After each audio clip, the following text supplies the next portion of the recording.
शहरी हो जाएं तैयार। महकमा मौसमियात के मुताबिक आज से 18 अप्रैल तक सिंध, जनूबी पंजाब और बलूचिस्तान के इलाके गर्मी की शदीद लहर की लपेट में रहेंगे।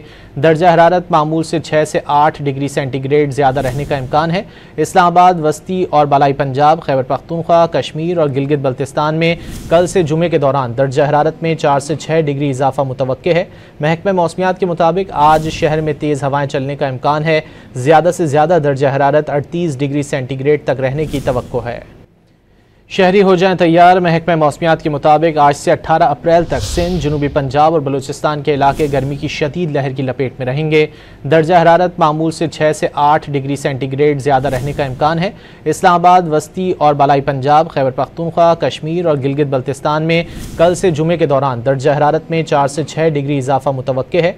महकमा मौसमियात के मुताबिक आज शहर में तेज़ हवाएँ चलने का इम्कान है। ज़्यादा से ज़्यादा दर्जा हरारत 38 डिग्री सेंटीग्रेड तक रहने की तवक्को है।